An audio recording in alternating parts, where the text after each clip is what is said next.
As Steve said, the topic for today is skill and questions. So I'm hoping we've got a lot of skillful questions from the audience. Okay. It's one of the distinctive features of the Buddha's teachings was how he encouraged people to ask questions. His next to last teaching, on the night he was passing away, was, "Any questions?" He announced to the monks who were there, he said, "If anybody has any questions about the Buddha, the Dharma, the Sangha, the path, or the practice, you can ask them now." And he made this offer 3 times, which was the Indian way of saying, "Okay, I'm serious about this. If anybody has any doubts, go ahead." And so you can imagine, someone on their deathbed asking any last questions before they go. And this is a policy he had throughout his teaching career. He trained his listeners to ask. He contrasted his style of teaching with what he called training in bombast, which is where the teacher says something that sounds really nice, very poetic, but doesn't give you opportunity to ask questions about what do you mean by these nice teachings. He also contrasted it with the style of teaching that one of the other ascetic groups at the time did, which was that the teacher knows what's right, don't ask any questions, just do as you're told. The Buddha always encouraged people, no, if you don't understand something, if there's something you have any doubts about, go ahead and ask questions. There are 3 reasons for this. One was the topic that he was teaching. The other was his motivation for teaching. And the third had to do with his sense of what a teacher's responsibility was, kind of the ethics of teaching. In terms of the topic, of course, his main teaching was about suffering and the end of suffering. And he says, suffering usually gives rise to bewilderment. You wonder, why is this suffering happening to me? And then this followed by a search. Is there anybody who knows a way out of this? And so just the nature of the topic is something that inspires questions to begin with. And he encouraged that. He framed his own search for awakening as a search for what is skillful. And he found it by repeated questioning. He examined his actions, the results that were coming from his actions. If the results were not satisfactory, he would ask himself, okay, what am I doing wrong? He turned the question, 1, back on himself, and 2, on his actions. And he found by examining his actions, by framing the questions properly, he was finally able to find the skill that he wanted. So you have doubts about your suffering, why it's happening. You don't deny them. You actually probe into them and find, what is it that I find that I don't understand here? And also, secondly, he didn't leave anything about that topic as a mystery. Sometimes you hear people talking about, the mystery of the Dharma or life. Religion is supposed to have a sense of mystery. This is one topic the Buddha said, you don't want any mystery about why you're suffering. You want to know why, and you want to know what you can do to put an end to it. And so this... because he'd found the end of suffering by asking himself questions, he also encouraged his students that they should ask questions about their own actions, what they were doing that was skillful, until they could finally get to the desired results. These are the questions that he later framed as categorical teachings or categorical questions, the ones that are true across the board. These are the sort of the foundational questions, the foundational topics of the teaching. In terms of his motivation, it was basically the Buddha's compassion. 1, focusing on suffering as the topic he wanted to teach about, and also specifically the end of suffering. But he also saw that teaching and learning had to be a cooperative enterprise. That the teacher had to make sure that the students understood, and the students had to make sure that they understood, and they had to work together. It wasn't just that the teacher gets up there and teaches something that sounds nice and everybody accepts it and goes home. He wanted to make sure you understood what was going on. If you didn't understand, he wanted you to question. So that had to do with his motivation. Finally, in terms of the ethics of being a teacher, he said one of the responsibilities of a teacher is to give the students grounding in trying to find out what should be done, what should not be done. And this is one of the basic dualities of the Buddhist teachings all the way through. That the categorical teachings that he gave were not just truths about reality, but they were truths that carried duties. He basically listed 2 of his teachings as categorical. One was that skillful qualities should be developed, unskillful qualities should be abandoned. So there's a duty right there, developing and abandoning. And then as he made this more precise when he was teaching about the other teaching was the Four Noble Truths. And this specifically focuses in on the question of why there is suffering, what you're doing to cause it. In this case, you have the truth of suffering, and the duty there is to comprehend it to the point of dispassion. Then there's this cause of suffering, or what he calls the origination of suffering. The duty there is to abandon it. There's the cessation of suffering, the fact that suffering can be ended. That's something to realize. And then there's a path there, which is to be developed. So his categorical teachings all carry a sense of should and should not. The things you should do, the things you should not do. And this is the role of a teacher. Any teacher who does not give you a foundation for looking into the question of what should and should not be done is basically abandoning the teacher's responsibilities. We see this in... The Buddha was not the kind of person who would go around and pick fights with people, but he would search out teachers if they were teaching a doctrine about karma, which denied the effectiveness of karma or denied the reality of karma, and said, do you realize that you're not giving the students a foundation for what you should be doing, which is giving them a foundation for what should and should not be done. For instance, if you believe that everything you experience in the present moment is determined by the past, okay, you're not going to think about, well, what should I change to do, because the present moment is a given. The implication there, of course, is there's something that you're doing right now that is causing the suffering you're experiencing, so you should look into that. Or if you deny that that you have any choices in the present moment, again, the Buddha would come in and confront you. You're not giving the student a foundation for looking into what should and should not be done. So you've got the terms of the topic, in terms of his motivation, and also in terms of just the ethics of teaching. The Buddha felt that he had to encourage his students to ask questions, but not only to ask questions, but also to learn how to frame skillful questions that actually would help get to the end of suffering. He called this ability to frame skillful questions appropriate attention, and the Pali is yoniso manasikara. And it basically is a question of knowing what questions you should pay attention to and which ones you should not. As he said, it's the internal quality that is most effective in leading to awakening. This develops one of the factors for awakening, which is called Dhamma Vichaya, which is the analysis of qualities, looking into your mind, seeing what in the mind is actually leading in a skillful direction, which is leading into an unskillful direction. He himself said that he got onto the path to awakening when he started asking these questions of himself. This quality is also something that should be brought to the activity of listening to the Dharma. He said when you're listening, you should focus your full attention on the Dharma. The word he'd use, ekaka, which means basically bringing the mind to one dwelling place around that particular topic. And then asking questions to yourself that would be conducive to how do I apply this teaching to my own suffering so I can put an end to it. It's basically a right view at the beginning of the path. Now the reason it's important how you frame your questions is because a question is kind of like a picture that's got a missing piece. Say, what is X? In some of the languages, it's more obvious than it is in English. They'll give a sentence and then they'll put a question word in the sentence for the place where the answer would be. This is the way Thai is. And so if you think of it, if you've got the wrong shape for the puzzle piece, you're not going to get the right piece to go in. It's like the question in, I've forgotten the name of the book now, The Hitchhiker's Guide to the Galaxy. What is the meaning of life? 41. The piece doesn't fit into the puzzle. And so you have to be very careful about what questions or frames you give, because if you've got the wrong puzzle, or another analogy would be a machine. If you've got a machine that's actually looking for a particular missing part, but if the machine is like a machine gun, you do harm with it, it might be best not to try to fill in that piece. You want to look for a machine that's actually doing something useful, and then if it's missing any pieces, you look for those pieces. So this is the nature of framing questions. It really is a frame, and it's got a shape that's going to determine what kind of answer it would fit into the question. And as the Buddha said, discernment begins with asking the proper questions, giving the proper frame, asking it of the proper people. The beginning question for discernment, the Buddha says, what when I do it will lead to my long-term welfare and happiness? What when I do it will lead to my long-term harm and suffering? And the discernment there lies in 1, realizing that happiness will depend on your actions. 2, long-term is possible. And then 3, it's better than short-term. That's the very basic beginning of discernment. It's also the basis of heedfulness, which is another quality the Buddha said lies at the basis of all other skillful qualities. There's an author, and I think I never learned how to pronounce his name properly. Is it Pynchon or Pynchon? Who wrote Gravity's Rainbow?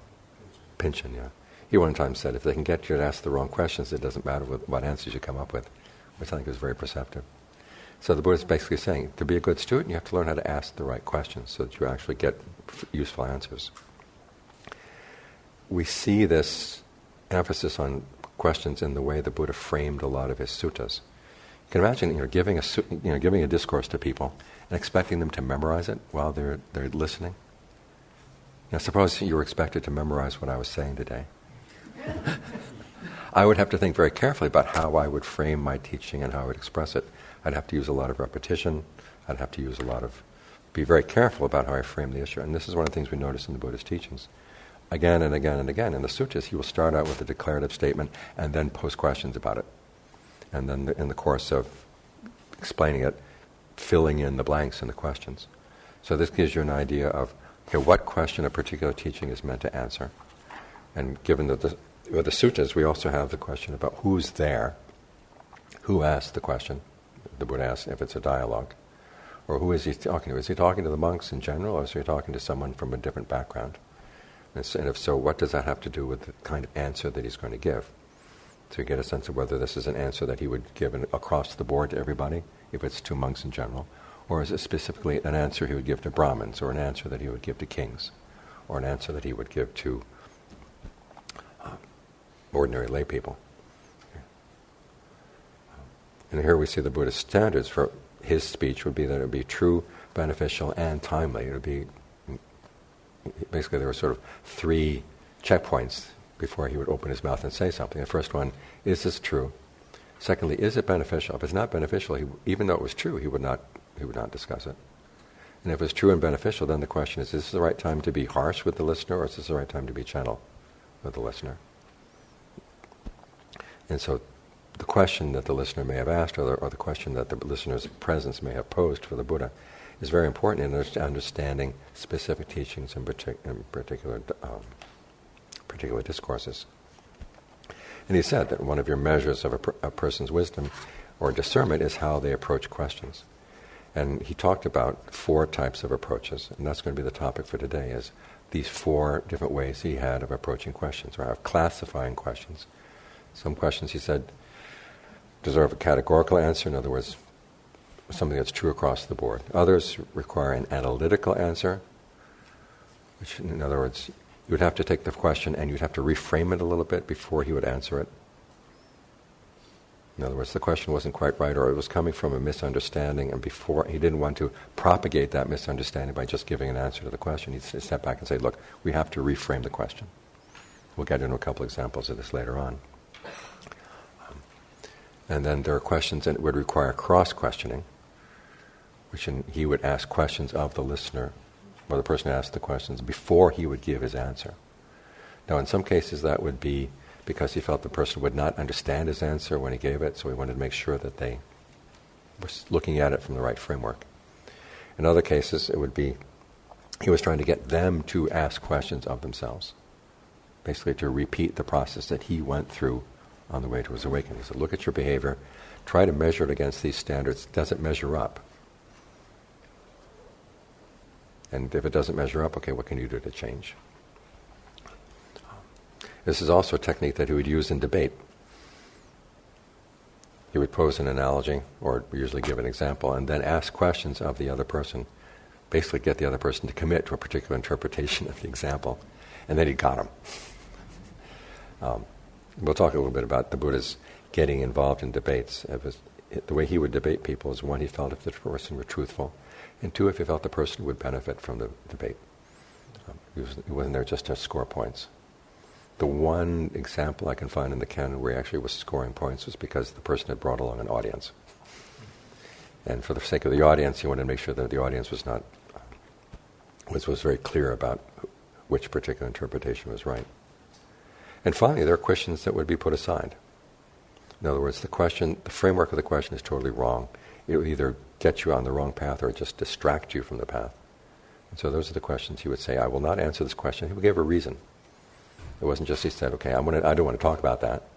It was more, if you pursue this particular kind of question or this particular kind of framework, it's going to lead you away from the path, so it's best not to answer that kind of question. And so we'll get into that a little bit later as well. These are usually questions framed in terms of becoming. And in other words, looking at the world and getting really interested in, is the world infinite? Is the world finite? Is it eternal? Is it not eternal? That was an issue you'd put aside. Then there are questions about yourself. Do you have a self? Do you not have a self? Do you exist? Do you not exist? Questions you put aside. And this question of yourself in a world, this is called the process of becoming. This is the process that we keep doing again and again and again. We have a desire. We think about what in the world, what kind of world is that desire relevant to, or what in the world is relevant to that desire. And then we take on an identity. Okay, I want to pursue that desire in that particular world. This is the identity that I have to assume in order to do that. Now we do that on many levels. We do that on an internal level, as we think about, what do I want to have for lunch today? What's the best restaurant nearby? And when you could sit here for the entire morning and forget about questions and think about what you want to do for lunch. And you've taken on an identity in that particular world, in which the restaurant and the way there are relevant, and there are a lot of other things about you that are not relevant to that particular world. Then another issue comes up, and you take on a new identity and around another particular desire. This is the kind of process, the Buddha said, leads to suffering. And so questions that would be framed in trying to pin down who you are and what the world is that you're in, you'd say, put those aside. Those are irrelevant, because you're just going to be creating more and more becoming, which is getting you away from the goal of the path, which is to put an end to suffering. So we have these 4 types of approaches to answering questions. And unfortunately, when the Buddha lists the 4 approaches, they're categorical. Questions deserving a categorical answer, questions deserving an analytical answer, questions that deserve to be cross-questioned before you get an answer, and then questions that deserve to be put aside. He never defines them or never gives examples when he lists out the 4 things. However, when you go through the canon, you'll find that he flags these questions. He says, okay, this question is one that deserves an analytical answer, or this one does not deserve a categorical answer, or this question deserves to be put aside. So he gives you kind of warnings as he's going through the teachings. And fortunately now we have the canon on CD-ROM, and so we can look for his little flagging comments about what he's about to say when he's going to ask a cross question, or when he's going to give an analytical answer or put something aside. You can go through and you can search the canon and find out the questions that he approaches in these different ways, and you can begin to classify the questions of that his teachers respond to this way. The lessons we can learn from this, as we go through these different types of questions today, was, 1, we see that teaching and learning are a cooperative enterprise. This is, again, one of the ways that the Buddha showed his compassion, is he wants to work together with the student, expecting that the student has to put in something, the teacher has to put in something, in order for the useful information or useful examples to be transmitted. Secondly, we see the role of appropriate attention, or asking the appropriate questions in overcoming doubt, both while you're listening to the Dharma and while you're practicing. Now, when you're listening to the Dharma, the question should always be, is this relevant to putting an end to suffering? If so, how can I apply it to my own suffering? That's the appropriate way to listen to a Dharma talk. And then while you're practicing, okay, and what I'm doing, is this actually helping, or is that actually getting in the way? Does this meet up with the standards that the Buddha established, or is there something where I'm still lacking? It also gives you a way of framing questions while you're reading and listening.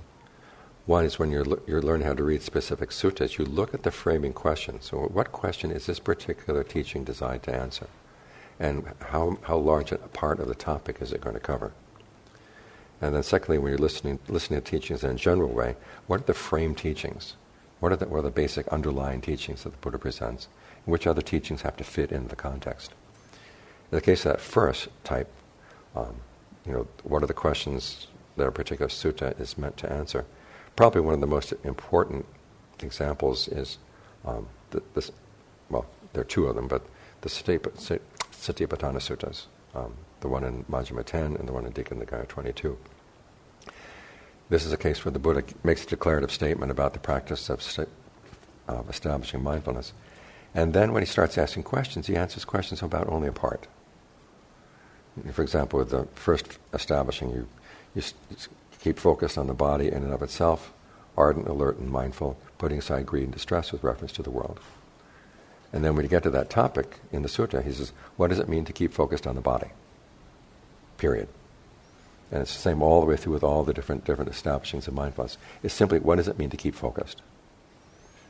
Which means that the rest of the formula is not discussed in the sutta. If you want the answers to the rest of the formula, you have to look elsewhere. And there's a lot of confusion around this. Many times you hear that this sutta gives a complete picture of satipatthana practice. And because there are certain sections in there which don't talk about doing anything about, say, a skillful or an unskillful mental state, or a pleasant or unpleasant feeling when they arise, gives the impression that you don't do anything about these things. You just let them come. But when you realize, okay, the Buddha is only giving you a part of the formula there. The rest, what does it mean to be ardent as you are mindful? What does it mean to be alert? How do you put aside greed and distress with reference to the world as you're focusing on this? This all has to be found elsewhere. And as we look into ardency, it's basically, if something unskillful comes up, you try to abandon it. If something skillful comes up, you try to develop it.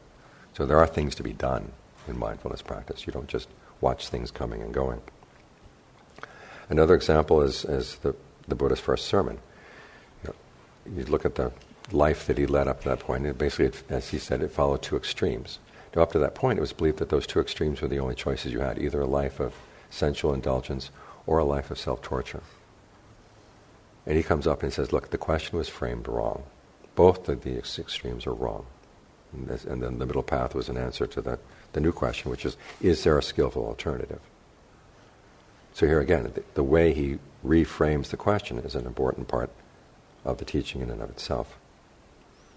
And then finally, when you look into the biographical accounts of his search for awakening, such as Majjhima 36, where he talks about how he tries a particular course of action, realizes there's something wanting here. This is not getting me where I want to go. 6 years of self-torture. And he realizes, okay, this is the wrong path. This is not getting me where I want. Is there an alternative?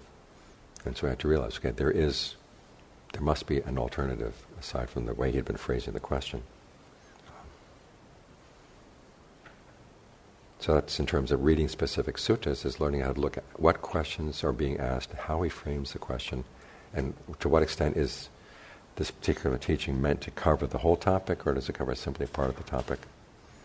So it helps, having a background in how the Buddha approached questions is going to help you as you read specific suttas. In terms of looking at the teachings as a whole, you find there are a lot of issues around. You got two different teachings the Buddha gives, and he's questioning, okay, which is basically the container, and which has to fit into the container.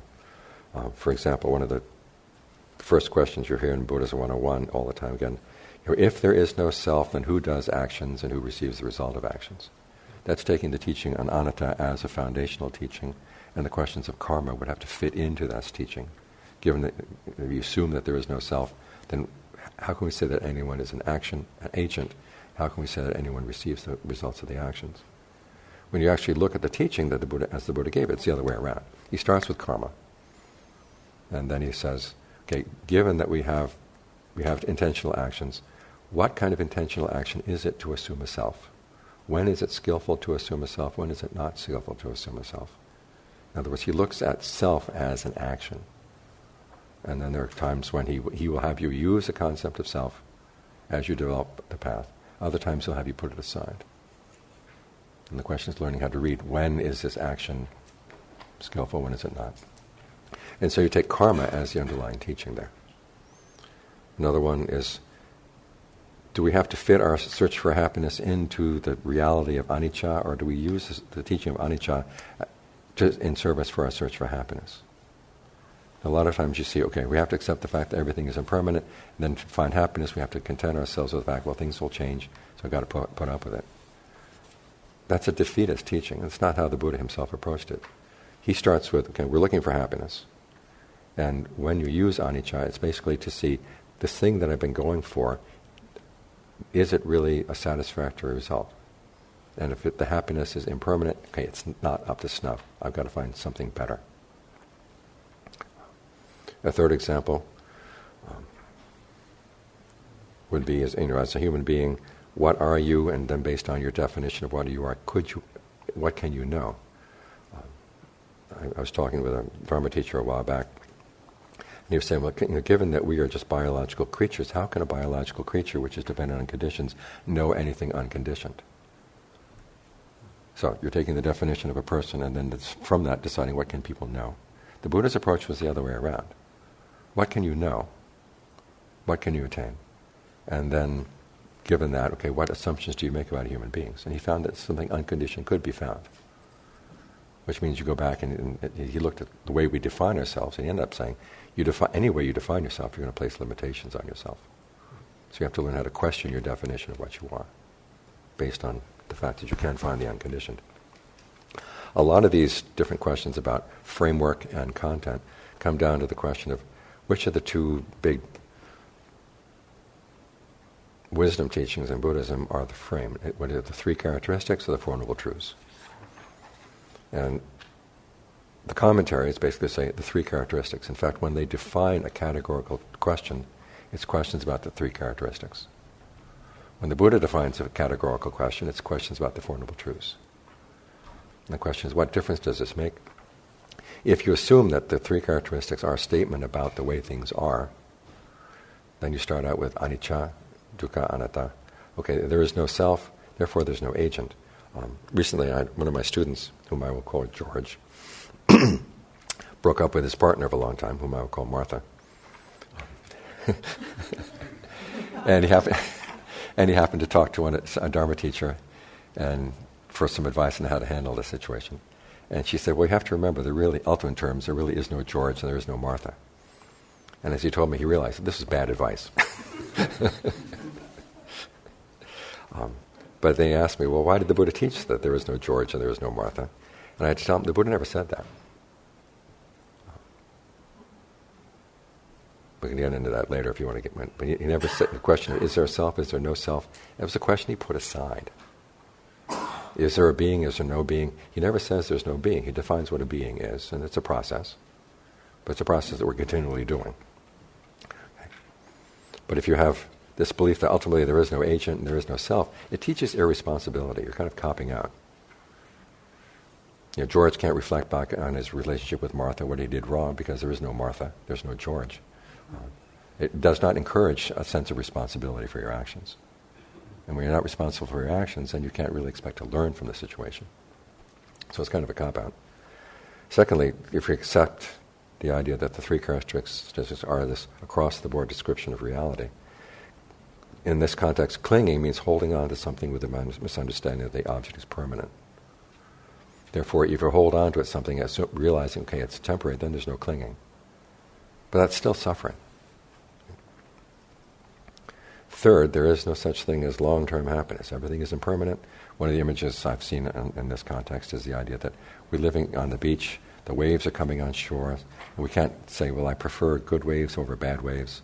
I don't want to hold on to a good wave, because it's going to go away anyhow. I can't push away the bad waves, they're going to come anyhow. So I just learned to learn to be on the beach, be okay about how the waves come on. Again, that's kind of defeatist. It's saying, we're stuck on the beach and can't do anything about it. In line with the clinging definition, there's sometimes you see that you should try not to have any fixed views. I was going to France last year, and so I was watching this program on online. It's called Sagesse Buddhiste. Can you imagine having an interview show every Sunday morning here in America with Buddhist teachers? Either it would be a great move or a dry idea of hell, depending on who the teachers are. And so they had this guy on there, and the interviewer was a woman. And so they had this guy who was talking about dependent co-arising, and he was basically saying we have to realize that she asked him, what is the practical lesson of dependent co-arising? And he said, you have to realize that everything is just really impermanent, nothing can stay stable. And she said, well, give me a concrete example. And he said, well, it's like realizing that the way I love my wife today is going to be different from the way I love my wife tomorrow, and we're going to have to accept that. And the look she gave him, she was not buying this. Again, it encourages irresponsibility. So you just have to accept the fact I'm having an affair today. I might not have an affair tomorrow, but it's a cop-out. And also, if you say things are impermanent, stressful, there is no self, there's nothing to be done. There are no inherent duties in that teaching. Eat, drink, and be merry. Tomorrow we may die. Just saying that something is impermanent doesn't have any implicit duties. You can approach that teaching in any way at all, which is not really helpful. However, if you put the Four Noble Truths first, one, there is such a thing as long-term happiness. There is a happiness that is not subject to conditions. In this context, clinging does not mean holding on to things with knowing that they're impermanent. Basically, it's looking at your feeding habits, because the word for clinging in Pali also means to feed, to take sustenance on something. And when are you feeding in a skillful way and when are you feeding in an unskillful way? Can you find an attainment where you don't have to feed? That's basically what the Buddha is asking. This gives a possibility of getting across. In fact, that's the image he uses. The path is a raft across this flood of views. And if you say, well, just don't have any fixed views, that doesn't get you across the flood of views, because the idea of having no fixed views as being a good thing is another view that just leads you down the river. Whereas the Buddha says you have right view, which is part of that raft. The view about asking the right questions about how to put an end to suffering and then following through with the answers. That's the rest of the path. But learning how to ask the right questions, that will get you across the river. Then you can let the raft go. Don't let go of the raft halfway across the river. Okay? Make sure you get to the other side. So there is something that can be done. The Four Noble Truths carry their duties. It is possible to realize the cessation of suffering if you develop the path. And of course, of that you're going to have to comprehend suffering and learn how to abandon its cause. And finally, you're not bound by how you are defined in time and the world. There's an aspect to the mind, there's a dimension that the mind can touch, which is not conditioned by these things. So the Four Noble Truths offer hope, whereas the three characteristics leave you on the shore, waiting for the waves to come in, subject to the fact that Hurricane Dorian may come and decide to settle over you for a couple of days, and you'd be helpless. Whereas the Buddha is offering a way across the river to get to the other side. So it's important that we see which teachings are the frameworks and which teachings are basically the content to be put into that framework. And if we understand the distinction, then we can get the most out of the teachings. And then finally, the other important lesson that we learn in the course of this, I hope today, which is that the questions you ask yourself why you are practicing are going to be important. You don't just do as you're told. You've probably heard heedfulness, or the word appamada defined as diligence. Work out your salvation with diligence. It's not just busyness, it's learning how to realize, my actions do make a difference. I've got to look at the results of my actions and get my act together, clean up my act. And that's the way you get to the other side. Okay. So you ask questions of, what am I doing? What are the results? As opposed to, who am I? Where am I? Kind of like the amnesiac's questions. Who am I? Where am I? That's not what the Buddha is teaching. He said, what the hell am I doing? Why am I doing this? Isn't there some other way I can act that would be better than this? And those are the questions that actually get you somewhere in the path. So that's the introduction to today. Do you have any questions?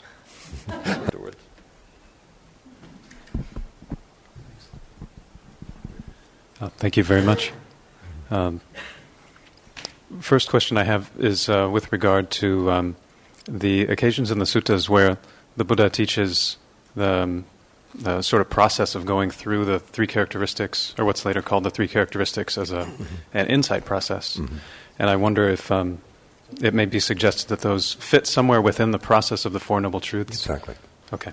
They fit within the point where you are trying to develop dispassion for the source, for the origination of suffering. And the Buddha talks about sort of the 5 stages of insight. One is seeing something, the origination of something, how it arises, what causes it. Secondly, seeing it passing away. Third question is looking at the allure. Why are you attracted to this? This is a part of the insight which often gets kind of sloughed over, but it's probably one of the most important parts is, you're doing something, you know it's unskillful. Why do you like to do it? And part of you say, I don't like to do this, I hate this about myself. But then, okay, there's part of you that actually enjoys it. So you have to look and see what is the allure there. And then finally, what are the drawbacks? And this is where the Buddha brings in these questions. And he doesn't call them 3 characteristics. There's another useful part of having a canon on a CD-ROM. Type in 3 characteristics and it doesn't show up. in the major suttas. What he does call them is three perceptions. There's the perception of not self, there's the perception of impermanence, and the perception of, or inconstancy, and the perception of stress and suffering. And you apply those perceptions to the things that you were attracted to, that you know are unskillful. Until you finally say, yeah, these drawbacks really are not worth doing this, not worth holding on. So this is how the three perceptions fit within the Four Noble Truths. Trying to develop, because you look at the first Noble Truth, you're trying to comprehend something to the point of dispassion. The second Noble Truth, you're trying to develop dispassion for the causes of suffering. The third Noble Truth is dispassion itself. No, the fourth Noble Truth, and this is why it makes a difference. You have to have a passion to develop the path until it's fully developed, and then you develop dispassion for that. And so in the beginning stages, you will apply to the three perceptions to things that would pull you away from the path. For instance, with the things that would pull you away from your virtue, the Buddha says, look at the reasons you might say, well, I've got to kill, I've got to steal, I've got to lie. And then you look at the reasons why you might do that, and you realize, okay, these things are not worth it. You see that inconstant, stressful, not self. In terms of concentration, you're trying to focus on the breath, and all of a sudden you're thinking about the pizza you're going to have this afternoon. You say, look, pizzas are inconstant, stressful, not self. And the same with anything that would get in the way of discernment. And then only when all those three parts of the path have done their work, then you turn the three perceptions onto those two. Virtue, concentration, and discernment. Would you be also willing to make a comment about the image you used about the waves at the beach? Mm-hmm. And there seems to be an experience where there's a certain sort of release of clinging that happens as the sort of unpleasant waves come and the pleasant waves come, and not interacting with them. Mm-hmm. How can we account for that or talk about that in the What are you holding on to in the meantime? Excuse me? What are you holding on to in the meantime as you're noticing those things? Hopefully less and less. No, you're already holding on to something. Holding on to the act of discernment, holding on to your concentration, something in there. To let you let go of those waves, you've got to hold on to something else. In the path, basically. And so the pointing would be turning the discernment on itself at a certain point. Eventually, but first you use the discernment, and it's like with any tool, as you're using it, you've got to hold on. Mm-hmm. Well, thank you. Other questions? Question over here.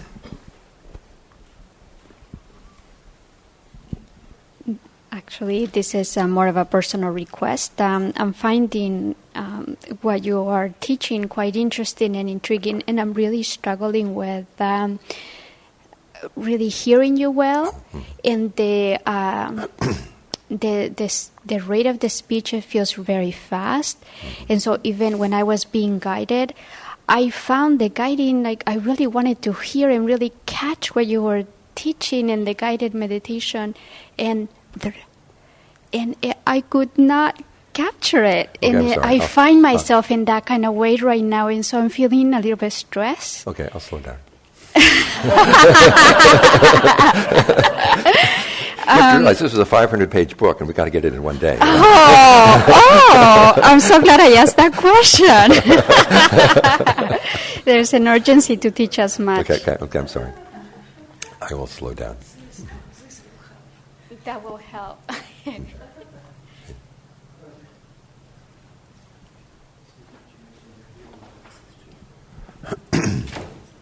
Hi. On the first page of the handout, there's a passage about someone asking about the consequences of doing what ought not to do, or the consequences of one doing what ought to do. Mm-hmm. And in both, there's a reference to the afterlife. Mm-hmm. And I'm wondering if you have any personal opinion about what the Buddha may or may not have taught regarding such a thing as the pleasant realm or the unpleasant realm during his lifetime. Well, he said he couldn't bring them out and show them to you. He said they were a good assumption to make, that you will be born after death again. As long as the process of becoming is not stopped in the mind, and death doesn't stop it, there's going to be more birth. I like to think of it as a good working hypothesis.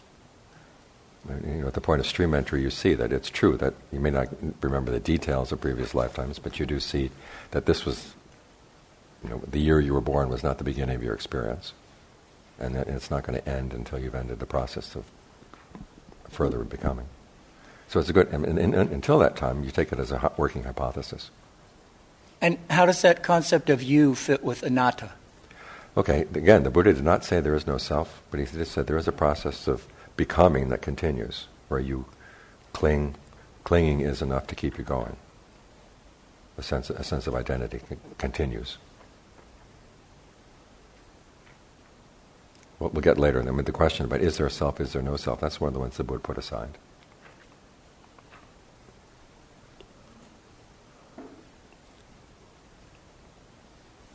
Yes?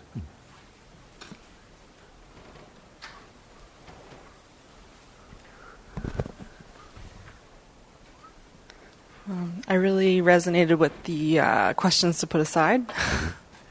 Those seem like most of the unskillful, unfocused questions throughout my day.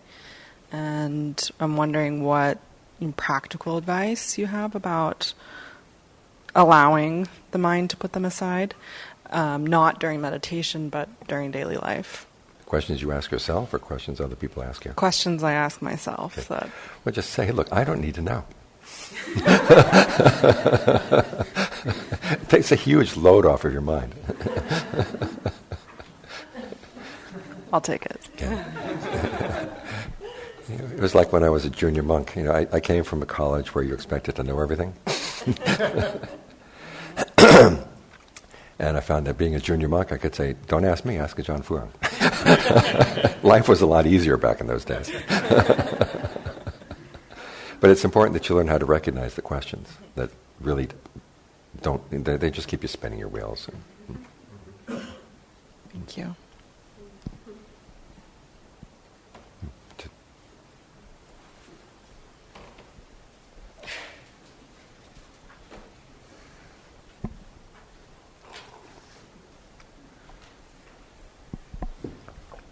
Ajahn, if a question is a puzzle piece, you kind of already have to know what it looks like before you could ask the question, yeah? Sorry.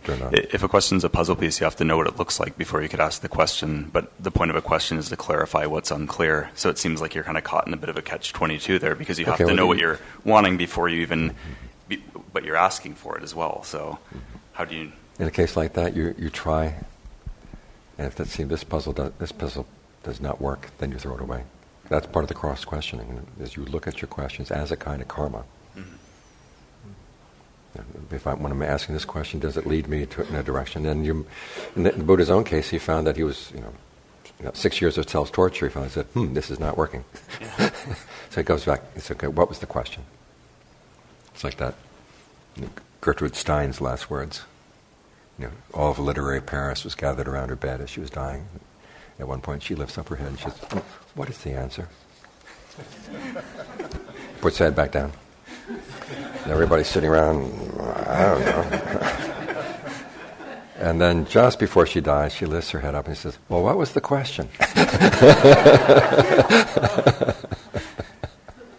And so sometimes it takes a while to realize, okay, I've been asking this question. I've been asking the wrong question.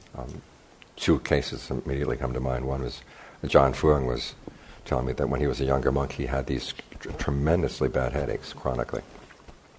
And he was trying all kinds of medicines. He was Chinese medicine, and Western medicine, and Thai medicine, and nothing was working. And it got so bad that they had to have a couple of monks in his room at night to sort of help look after him if he woke up in the middle of the night with a lot of pain. And one night he woke up and the two monks were asleep. And his first question was, who's actually looking after whom here? And then he said, well, wait a minute, as long as I'm up, I might as well meditate. And I finally realized, I've been trying to get rid of the suffering without comprehending it. And so he said, okay, wrong duty. Turn around. And then he said he got some of his best insights by asking the right questions. So it takes a while sometimes to realize I'm asking the wrong questions. But this, hopefully today's day long will help sort some of those things out. Anything else? Yes.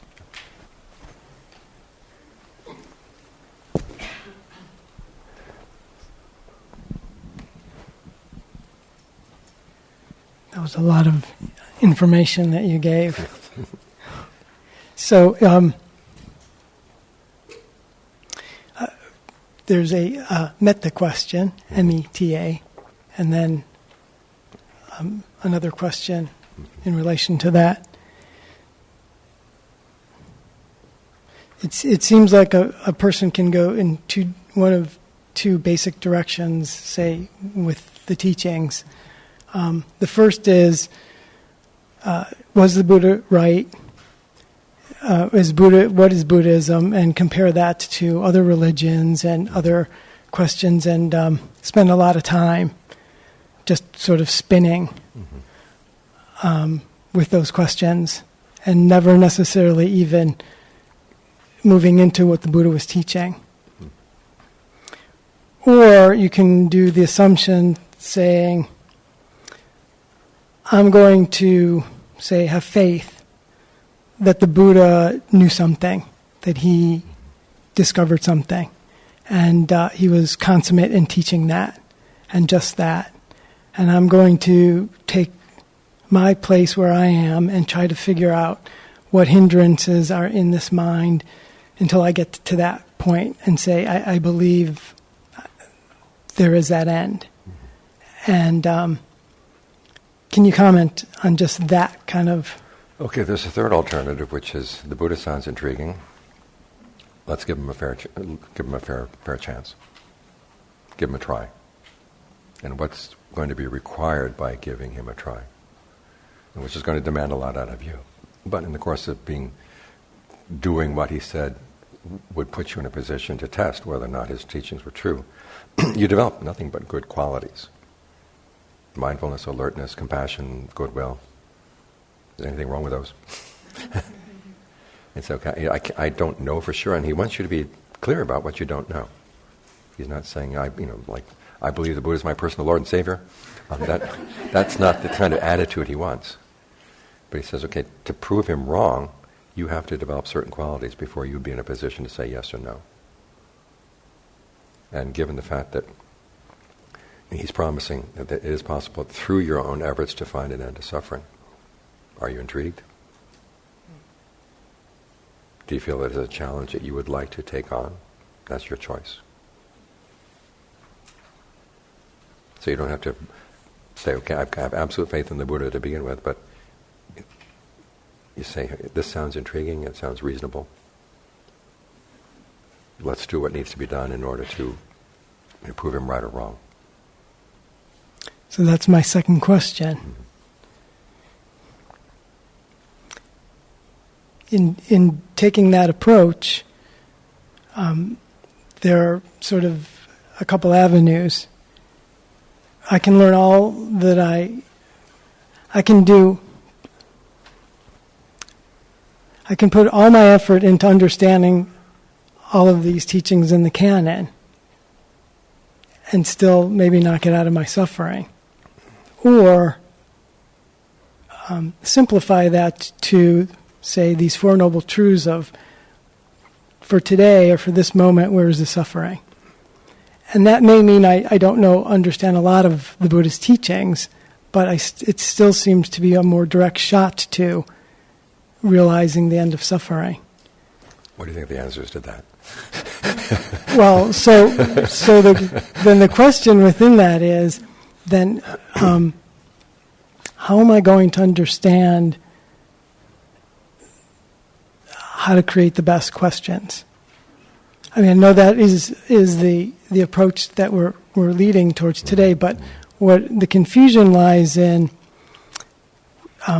you're presenting like the Buddhist teachings that we have after the fact, but he wasn't teaching like a group of people. He wasn't saying, oh, here is my teachings, you learn all my teachings and you'll find the end of suffering. He was directing his questioning and dialoguing with particular people for particular moments. So it's really that I have to learn to do the same. I'm not learning Buddhism, I'm learning how do I know to answer or ask the correct questions for me. Yeah. Well, this is why he labeled some of his teachings categorical. In other words, true across the board for everybody. These are the frameworks. And then your question would be, how does that framework apply to me right now? You know, keep in mind the Four Noble Truths, the duties appropriate to each truth. And then if you're coming up with questions, you could ask yourself, does this fit within that framework or does it not? And he's given you some examples of questions that don't. Both through the ones where he has to rephrase the question and then the other questions where he puts them aside.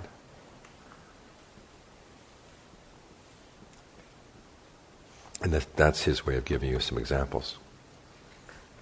So in Ajahn Fuang's case, he was still always directing towards the Four Noble Truths and the end of suffering. Right. So he said, I was asking the wrong question, meaning, say... I was doing the wrong duty. I was trying to get rid of the pain, I was trying to but get not... rid of the suffering without comprehending it. So he still kept to that simple framework. Right. In fact, the more you can keep it to that simple framework, the more likely you are to get the right answer. Okay. I guess lastly, it just seems over the course of time that the teachings are much simpler in ending the suffering than in understanding the Buddhist teachings. Mm-hmm.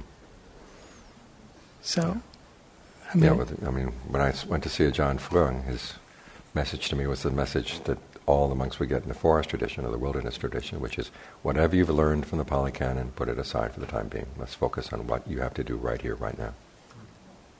And then when you're doing something, the knowledge will come. In other words, the things you've read, you begin to say, oh, this applies there, that applies here. We're learning a skill. And as you know, with any skill, you can write volumes about it, but still not have the skill. And so to put it within the context, I'm learning, one of the skills I need to learn is how to ask a good question. Also, how to get my mind to settle down. Basic stuff.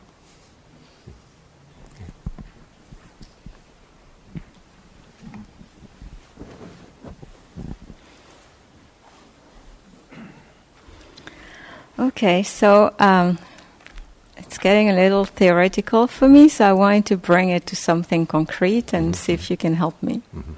So yesterday afternoon, I'm working at my desk and I'm starting to feel off. Like, I don't know, I feel off. So my first reflex is to go eat a banana. Okay, I eat a banana, I come back to my desk, and I'm still feeling off, of course. Then I go eat an apple. It doesn't help. At that point, I'm realizing that that's not helpful. And I'm asking then the question, why am I feeling off? But I keep asking that question, and it doesn't lead me anywhere. So is this a wrong question? Is there a more skillful question that can help me understand what is off at that moment?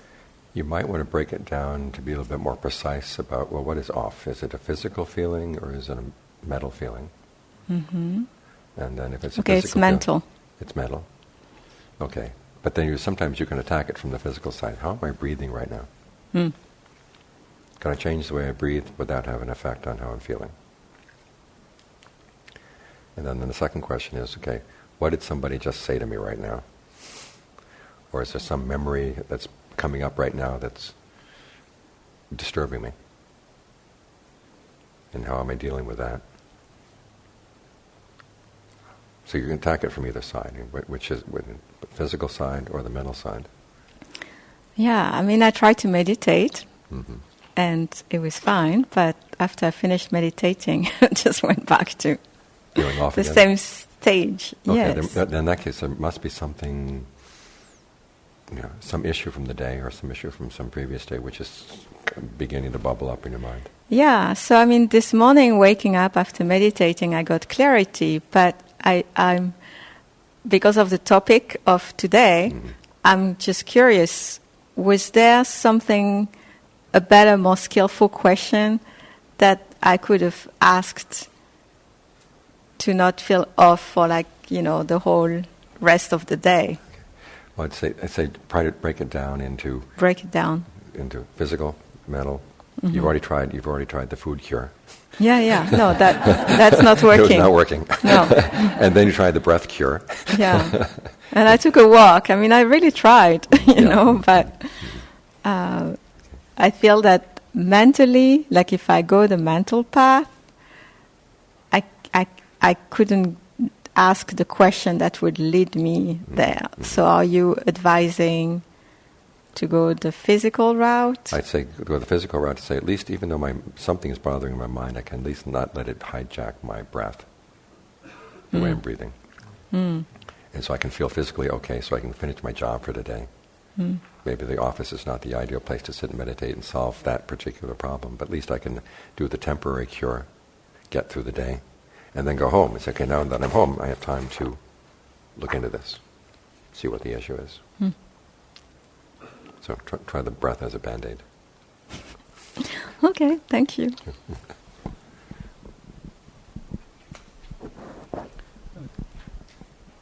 Tanajan, the question is, there's one passage where we talk about thinking of all the unskillful things that we could be doing, or what all unskillful things that we are having craving for, and thinking of them in terms of inconstancy, stressfulness, and not self. But there are the skillful, so we're trying to also make the skillful things more constant, more easeful, under control, and more under our control. Right. So it's the exact opposite of these three perceptions over there. That said, in the sutta on the not self, the Anatta Lakkana Sutta, the Buddha goes on to say that all forms, whether they are subtle or gross, near or far, all forms are to be seen as not self. Are to be seen as not self. Who is he talking to? Right. That's the thing that keeps that I'm thinking about. Maybe this is a message only for those people who have already attained stream entry or before or beyond. This is a teaching that he gives to people who are about to become arahants.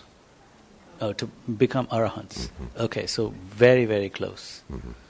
So this is not the kind of way of thinking, the thinking that everything, all aggregates. That's when you're going to put the path down. Yes. Okay, so that's for much later. Until then, in other words, that for these questions, like what is skillful, what is skillful, we look at that in terms of how can I grasp it, how can I hold it, and for those things that are unskillful, how can I get away with it, get away from that, avoid it. The tentative answers keep changing as we move along, and the initial tentative answers would be probably virtue, I want to hold on to it, and then as you go on, it seems like there's a point where you even don't need to hold on to virtue. It becomes automatic. It becomes automatic. Okay. It's like being a carpenter, and when you are building something, you write pencil marks all over it. Right. Second nature, essentially. Yeah. And then when you're about to be finished, then you erase the pencil marks. How is that automatic? Suppose you're going to be building a chair. You need to know, where do I cut the wood? So you put a pencil mark on the wood. And then before the chair is finished, you erase all the pencil marks. Yeah. So there are different stages in the skill. It's like the raft. You hold on to the raft. So that's what is said about doing an action and then destroying the seed for that action? Is that? That's something else. That's something completely different. Yeah. Okay. Can we move on?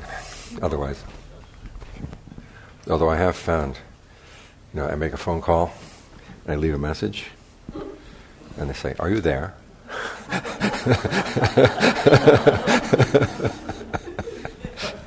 They don't pick up this range. Okay. I have one question. Sure. Mm-hmm. Much of our suffering goes back to childhood and things that had happened. And I'm having difficulty in overcoming those things because I've been studying Buddhism for 7 years now. Mm-hmm. And now I'm going to go see, psychotherapists. Mm-hmm. When do you go to see a psychotherapist when the Buddhist teachings aren't helping you? You know what I'm saying? It's difficult because I love everything that I read, especially your books. But I only get so far. Mm-hmm. Okay, well, sometimes you have to dig up some things as to about what is the allure of a particular mental pattern that you've got. And to understand the allure, sometimes you do have to go back and say, well, when did I start doing this? Why did I do it? Why did it make sense then? And why am I holding on to it now? But make sure you get a good therapist, one who's, friendly to the Dharma. Mm-hmm. Okay. A few words about categorical questions. Where are we here?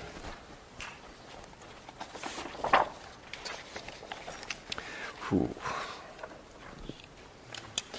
Okay, as I said, there are two teachings that the Buddha declared to be categorical. One is the question of skillful action should be developed, unskillful action should be abandoned. This is essentially right view, mundane right view.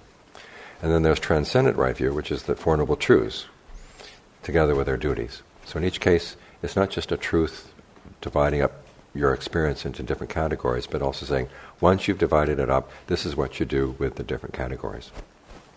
The duties for the Four Noble Truths, again, are that you try to comprehend the suffering or stress, try to abandon the cause, you try to realize the cessation, and you try to develop the path. Okay. So both categorical teachings focus on actions, what should be done, what should not be done. Remember, this is part of the teacher's duty, is to give you a sense of, it does make a difference what you do, and then here's how you try to figure out what should be done, what should not be done. Years back, I was sitting on a course being taught by another teacher on the Karuniya Metta Sutta. And the first line is, this is what should be done by someone who aims at a state of peace. Question in the back. I thought Buddhism didn't have any shoulds. And the poor teacher spent the whole morning trying to explain.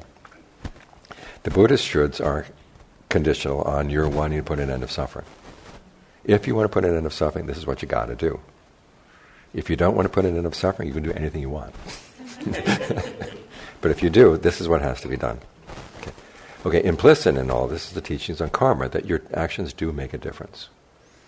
And that what you experience in the present moment is not totally determined by past actions, it is also determined by actions you're doing right now. In fact, that is the primary suffering, what comes from your current actions. If there was no freedom of choice within the limits of the choices that are available through your past actions, if there was no pattern to causality, there would be no grounds for deciding what should and shouldn't be done. As the Buddha said, that would leave you bewildered and without protection. In other words, you're back where you began with suffering. You're bewildered by it still. Okay. So the Buddha offers his teachings not as a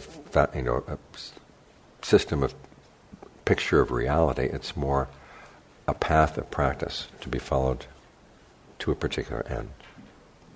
He doesn't try to provide a vocabulary of ultimate truths. Instead, he says he's focusing on a goal. When they talk about ultimate truth, sometimes in the commentaries, they use the word paramata, which means either foremost goal or foremost meaning. In the early suttas, it means foremost goal. In other words, this is where you're trying to go.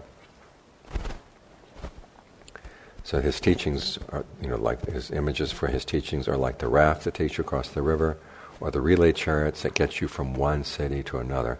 And again, you use them to get to a certain point, and then you let them go. So the whole purpose of the teachings is to be used. Okay. Now, when the Buddha phrases things in terms of mundane right view, in terms of skillful and unskillful actions, as opposed to the Four Noble Truths, there's no radical difference between the two. It's simply that in terms of mundane right view, you're talking about you as an agent doing actions and receiving the results of those actions, talking about you as a being, in places where beings go. So they're discussing things in terms of becoming. When you get to the Four Noble Truths, those terms get dropped. We're not concerned about who you are or where you're going, simply looking at what the mind is doing to create suffering. Okay. And this way we get away from objectification. The Pali word that I'm translating as objectification is babancha. Sometimes you hear as, your thinking run riot. Your thinking proliferates. Actually, for the Buddha, it's a type of thinking. It depends on how you frame things.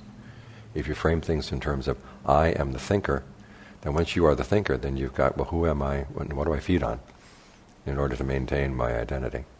And framing things in those terms just puts you more and more into more and more becoming. So the Buddha is basically saying with the Four Noble Truths, to try to get away from that particular way of framing the issue, simply look at, there are these actions to get these results. And look at it purely in terms of actions and results.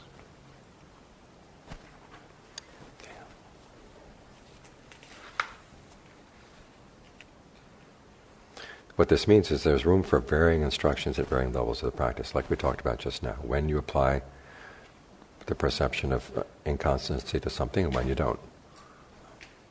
And Balaji's example is precisely the example that John Lee gives, which is that when you're doing concentration, you do not focus on inconstancy, stress, and not self with the concentration itself. You're trying to make it constant, you're trying to make it easeful, you're trying to get it under your control. And one of the best ways of testing something is to push against it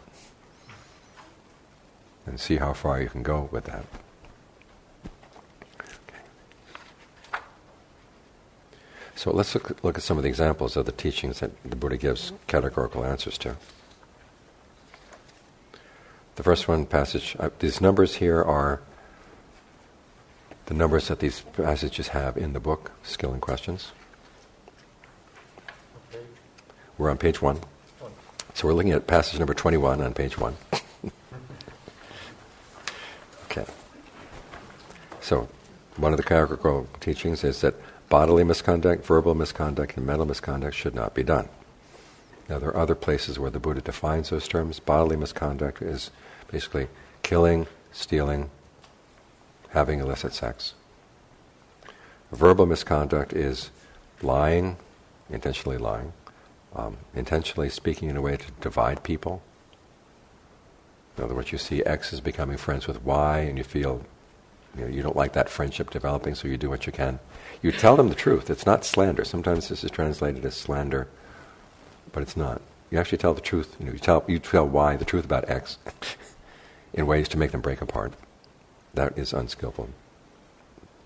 That is verbal misconduct. Third one is harsh speech. In other words, you say things to hurt people's feelings, and that's the only intention you have, is just basically you want to hurt their feelings. And then finally, idle chatter. In other words, you open your mouth and you don't know what's going to come out. Or there's no clear intention about what you're saying. All of this would come under verbal misconduct. Now, of these four, you'll notice that the Buddha has a precept only against the first one, lying. Because there are occasions when, with divisive speech, X is becoming friendly with Y. Y is known to be a sexual predator. You might want to warn X. In other words, you have X's genuine well-being in mind. So that technically that would count as divisive speech, but it can actually be skillful in some cases. In terms of harsh speech, there's sometimes when people don't listen to you if you speak kindly. And so you have to say something strong. But again, you have to be really clear about your intention. And then, as far as idle chatter goes, if we had a precept against idle chatter,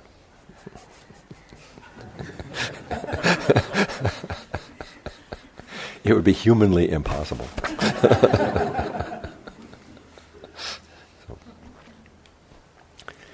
So, which comes up with the question that you're at work, there's a certain amount of social grease that needs to be done in order to keep the workplace going.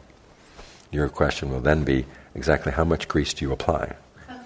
And how much grease is going to start mucking up the engine? So those three areas, you have to use your discernment. Then finally, with mental misconduct, that would be one, inordinate greed. In other words, greedy for something that would require that you break your precepts in order to get it. Ill will, wanting to see somebody suffer. And then wrong view, which is not believing in the basic principles of karma, rebirth, the value of generosity, the value of gratitude, these kinds of things. Do you have any questions about those forms of misconduct?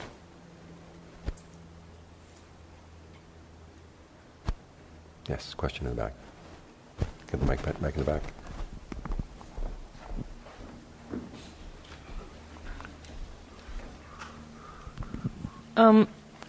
I've been watching some videos showing a special education teacher interacting mostly with children, and it seems like the children love when you lie to them about things like, you say, oh, the adult says something like, oh, well, I don't see that over there, and the child sees it. And the child is made to feel smarter, or lying and saying, a lot of joking things. Kids love that. Mm-hmm. And it seems like if you insisted on truth with children, they would be angry at you. So I'm wondering if that, it's not idle chatter. It's not exactly social grease, although it seems kind of like in that category, but playful joking, with a child where it's like the intention is play, does that come under a different category than lying? Nope. Which means that we have to please children without lying to them. A really skillful teacher would be able to have a sense of humor without lying. Okay, thank you. Because otherwise, then we get politicians lying to us as a joke. Well, I think we get that anyway, but...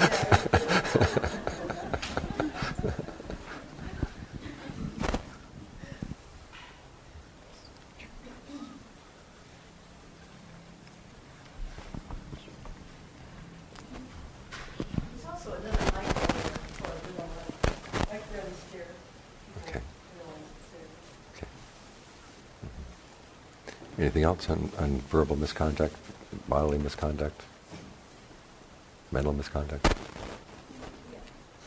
Okay. And then what are the results of indulging in verbal misconduct, or these different kinds of misconduct? You can fault yourself. You can think back on what you did and you regret it. Observant people on close examination can criticize you. Your bad reputation gets spread around as so-and-so is a liar. You die confused. And on the break of the body, you go to a bad place. Now, there's another place where the Buddha says, there are times, however, when you engage in misconduct in this lifetime, and in the next lifetime you go to a good place. He says, that's because you've got a lot of good karma in the past. But that eventually the results of your misconduct will come maybe in a lifetime beyond that. So karma is not quite as simple as we sometimes are led to believe. Okay. The other categorical teaching in this one is, I say, that good bodily conduct, good verbal conduct, and good mental conduct should be done. And the rewards are you don't fault yourself, observant people praise you, your good reputation gets spread around, you die unconfused. I have a relative who was dying, and he had mistreated his wife. And as he was dying, all I could think about was how much he regretted he had mistreated his wife. And as a result, he got dementia. Because he didn't like thinking about the future, i.e. he knew he was dying. He didn't like thinking about the past. And he didn't know what to do in the present moment. And so he died confused. So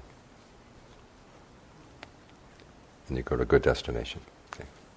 Any questions on that passage? This passage 43 is the passage leading to discernment. As I said, you visit a contemplative or Brahmin, and here contemplative or Brahmin means someone who's really advanced on the path. And you ask this person, what is skillful, what is unskillful, what is blameworthy, what is blameless, what should be cultivated, what should not be cultivated, in other words, what should be done, in its various ways of expressing it. And then what having been done by me will be my long-term harm and suffering, what having been done by me will be my long-term welfare and happiness. As I was saying earlier, a lot of people said this is just too obvious. In fact, there's a British translator of the Dhammapada who translated the verse that goes, if you see that there is a greater happiness that comes from abandoning a lesser happiness, the wise person will abandon the lesser happiness for the sake of the greater happiness. And in a footnote, the translator said, this could not possibly be the meaning of this passage. It's way too obvious. Well, it may be obvious, but it's not how we live our lives. All too often we go for the short-term fix. So wisdom lies in looking for the long term. Back when I was a young monk, I was taking the Dharma exams in Thailand. And it was hard enough having to take the exams in Thai. But what made it harder is there was one of the exams was you had to write a little Dharma talk. And they would give you a phrase from the Buddhist teachings, and you would have to basically give a little explanation of that, and then you would have to bring in another quote from the Buddha that was relevant to the topic, and then tie it all up. And in the first year you bring in one quote, second year you bring in 2 quotes, third year you bring in 3 quotes. And they had a little booklet of quotes from the Buddha that you were expected to memorize. And all the little novices were going, memorizing things, page after page after page of this stuff. And I realized this is not my forte. And so I said, what I've got to do is figure out, okay, what are 3 quotes that I could use in any circumstance? No matter what the topic is.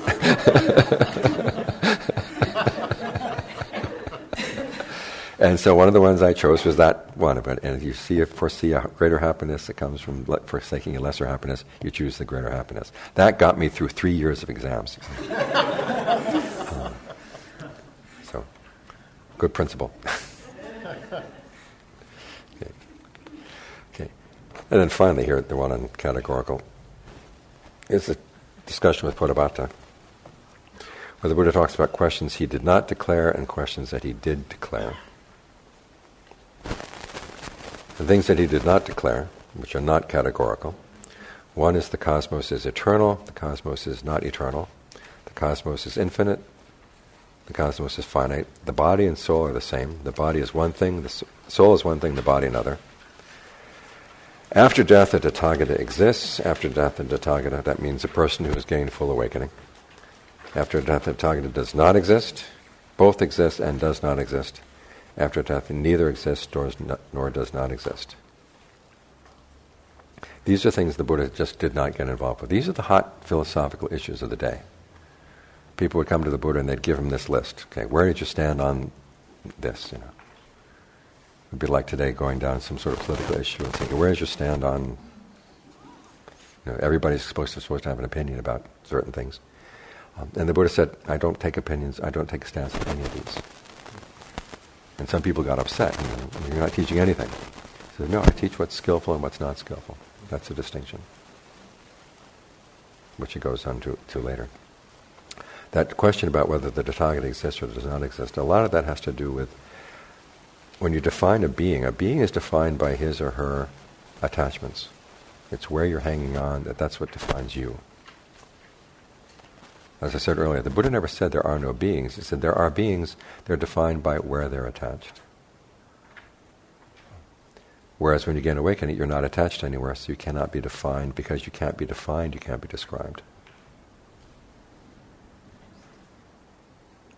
If the Buddha said there was no being, then when an awakened person passed away, you just said the being doesn't exist. Didn't exist to begin with, doesn't exist after death. But the Buddha was very careful always to say he never took that position. It's always, you cannot describe the Tathagata. You cannot describe an awakened being because this being has not defined him or herself around a particular attachment. Any questions about those positions that the Buddha did not take?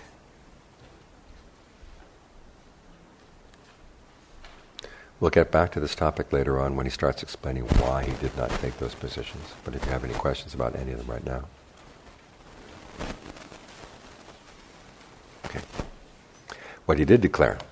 Okay, this is stress or suffering. That the word is dukkha.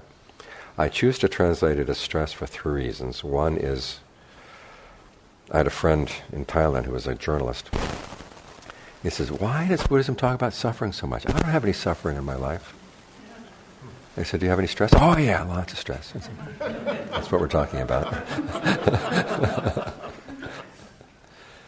Secondly, it's when you get to very refined states of concentration, it's hard to say there's suffering there, but you can say there is stress in the concentration. And that's going to be a point where you have to, if you're going to let go of the path, you have to see that. And the third one is that it's very hard to romanticize stress. You can romanticize your suffering. In fact, we have so much of that. But you come home from work and, boy, I had a lot of stress today. It's hard. You can't imagine a song about, boy, was I stressed out today. So this is stress. This is the origination of stress. This is the cessation, and this is the path leading to the cessation. And then he goes out and he declares, he defines these in very precise terms. These are categorical teachings. And he says, the reason I say this is because they do lead to disenchantment, they do lead to dispassion, to cessation, to calm, to direct knowledge, and to self-awakening, and to unbinding. That's why he declares these teachings. There's another passage where he talks about how during his awakening he learned many, many things that he's never described or talked about. He compares them to the leaves in the forest as opposed to the leaves he had in his hand. What he taught was the leaves in his hand. When he gained awakening to was like the leaves in the forest. And he says, because if I taught about that, it wouldn't serve any purpose. This is the teaching that serves a purpose.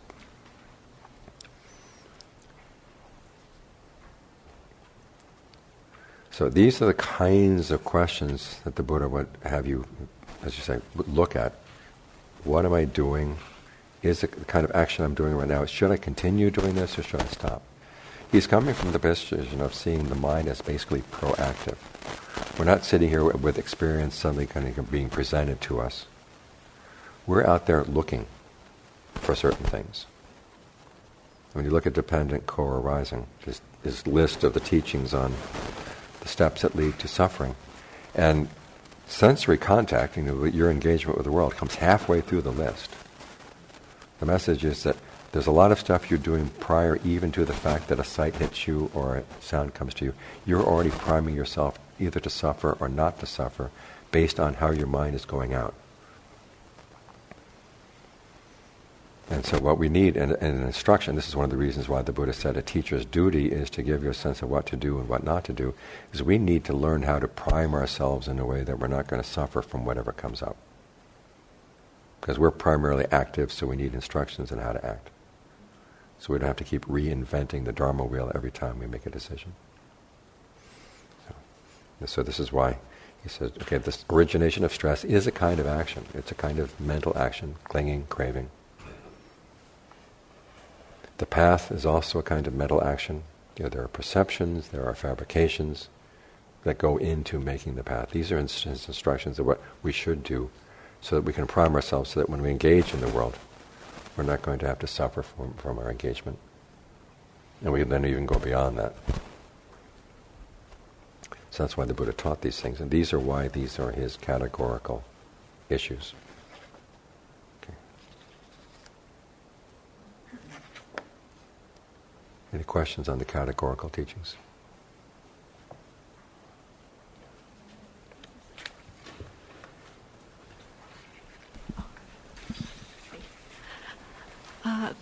Thank you for talking about the...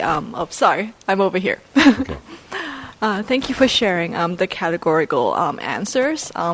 So my perception is that even within this categorical category. There seems to be many shades of gray, and it seems to be about purifying intentions and figuring out whether one's action is skillful or not over time.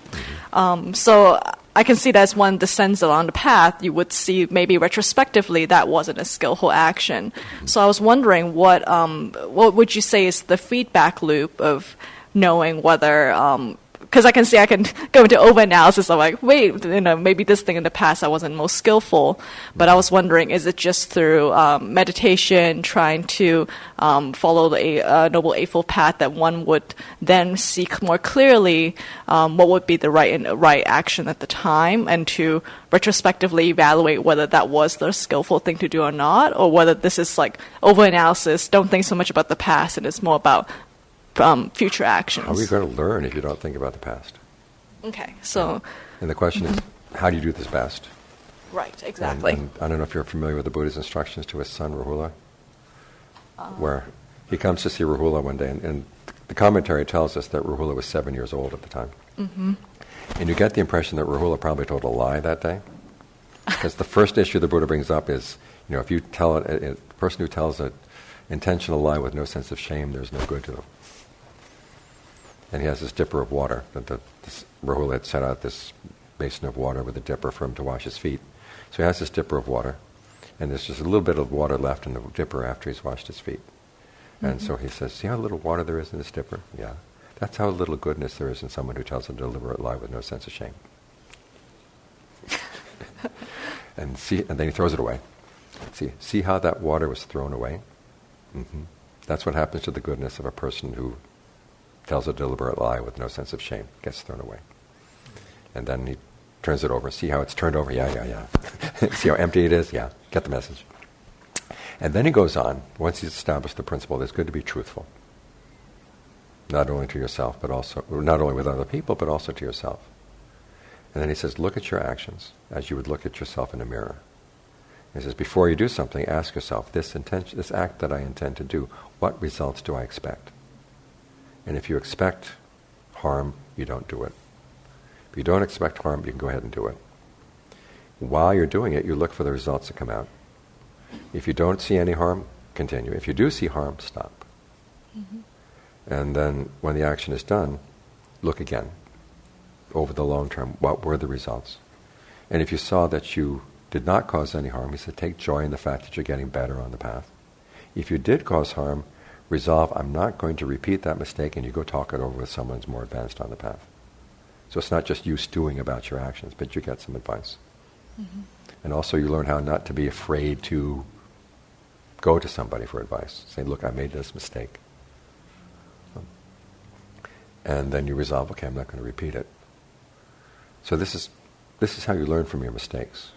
You try not to make those mistakes. And with the worst mistakes, the ones that are hardest to admit to yourself, is you knew you were going to make a mistake as you went into it.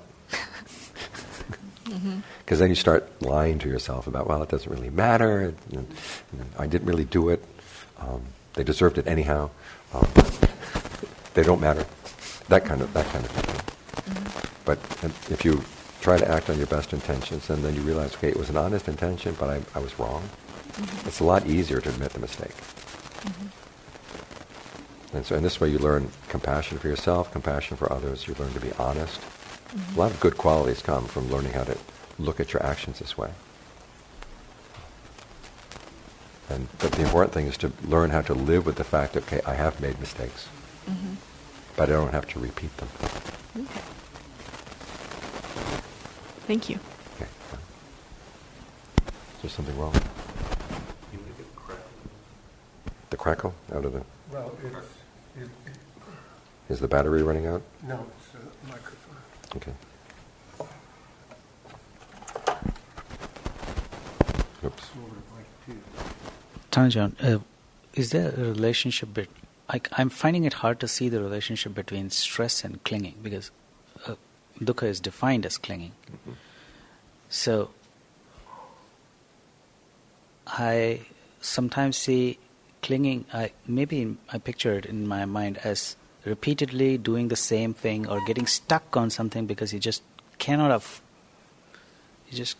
pull yourself away from it, something like that. And kind of doing the same thing or getting addicted to something. So that's how I think of clinging. But maybe I'm not, and that picture does not seem to correlate with stress or suffering. It's basically the Buddha defines it. Right?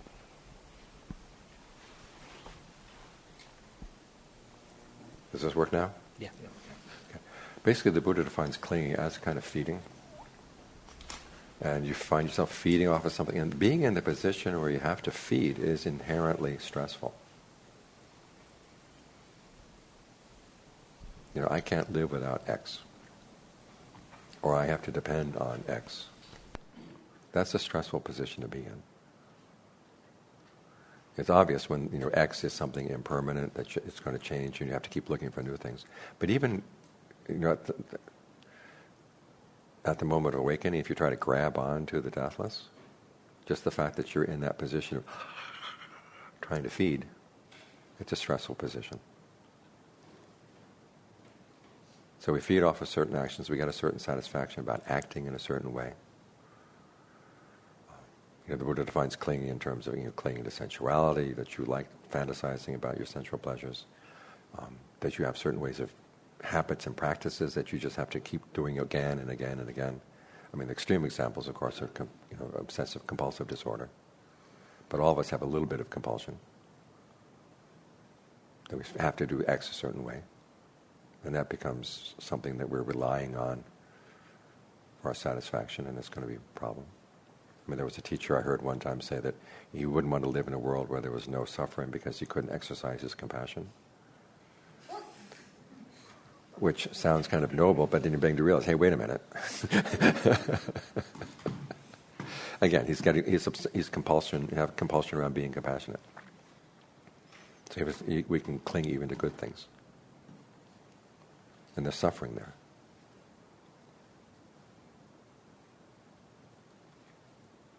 So it seemed like when you're saying it's almost like feeding, it's because of a sense of incompleteness, a sense of hunger, and so, okay, that's the craving. That's the craving. Well, that's the clinging and the craving. Okay. The hunger and the need to satisfy the hunger. Sometimes in some talks by many people, clinging and craving seem to be getting confused, or they're used as synonyms. They're very close. So close. Mm-hmm. So it would be okay to... Well, I find it very difficult to separate them because of the way the English meanings work. It's even difficult to separate in the Pali. In Pali, okay. Yeah, they're very close. Okay. But you have to look for... The reason I need to feed on something is because I'm hungry. I'm thirsting for something. So look into the thirst. That's the tanha. That's the tanha. Okay.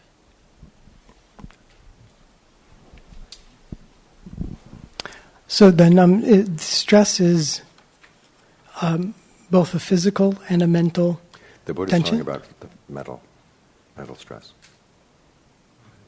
And then how does the mind perceive that stress within the framework of the mental? Is there not any translation like in the body? Well, the Buddha talks about physical pain and mental pain. But when he's talking about the First Noble Truth, he's talking about the mental side. It's the mind that needs to feed. Is there any correlating physical? Well, you may have some physical symptoms that would come up with that, but the physical symptoms are not the suffering. It's the mind, the mental side, that's the suffering. So it's a perceptual. Well, again, there are certain perceptions that would lead you to crave and then to cling. That's part of the build-up to the causes. So by focusing on your perception, you can You change untangle? the perception of something. If you're saying, I really, really need that next fix, I cannot think of any other way of existing without getting my next hit. You're going to be setting yourself up. And if you say, I cannot imagine myself living without X, you're setting yourself up to suffer. So part of reframing your perceptions is learning how to reframe your imagination.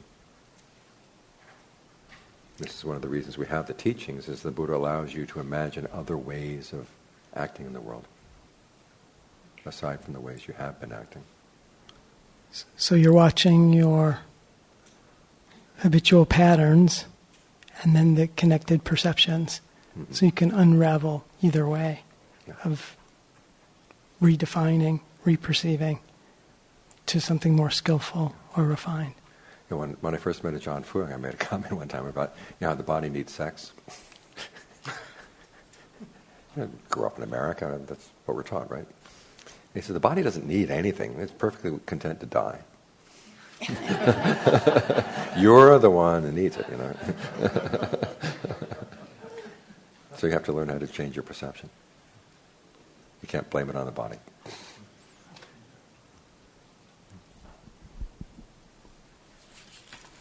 Thanks. Sorry, Jeff. I don't know if you've answered this already, but what is the difference between suffering and stress? Suffering is more extreme stress. Okay. I mean, this is the weakness of using stress to translate dukkha, because sometimes, if you say you were run over by a car and I'm really stressed out.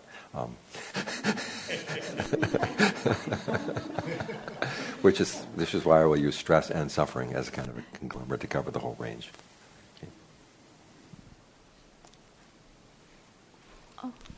Shall I? Okay.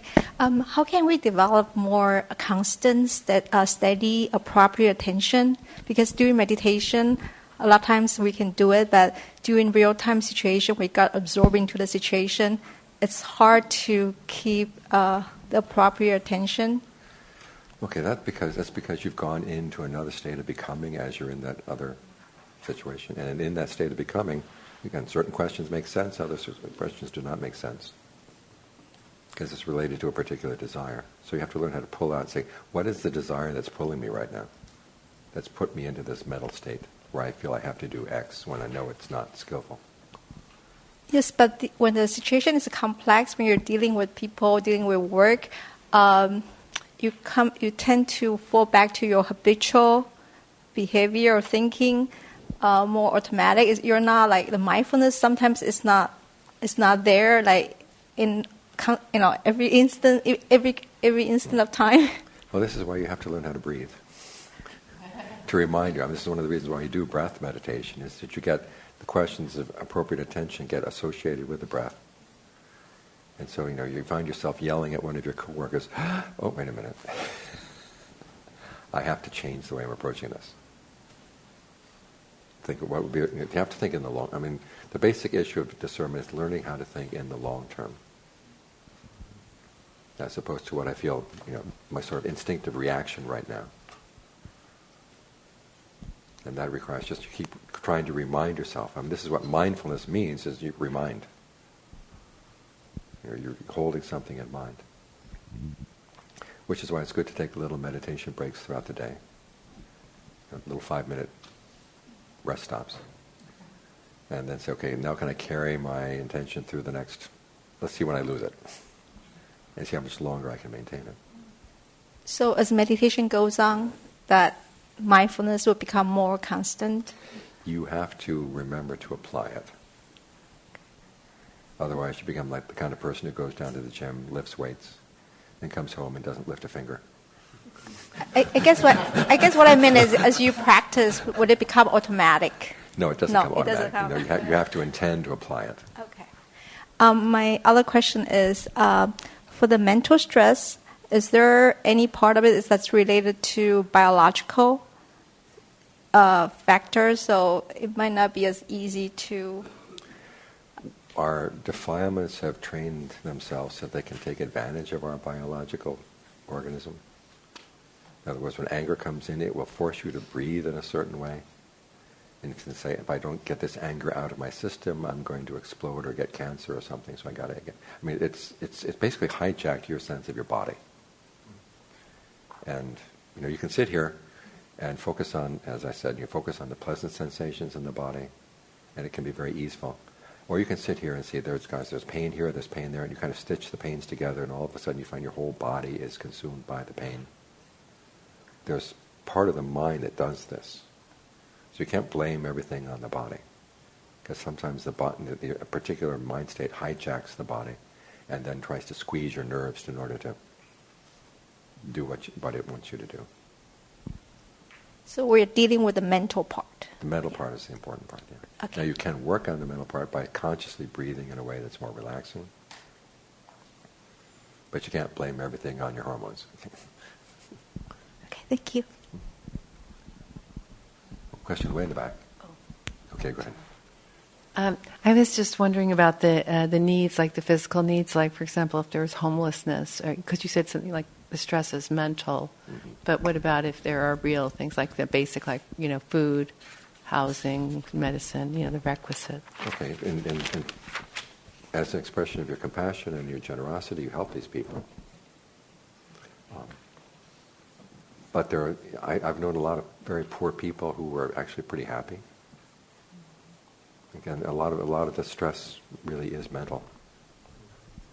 And in a case like that, you want to help people who are lacking, but then at the same time you say, well, even if I get them off the street and into a nice home, are they going to be happy?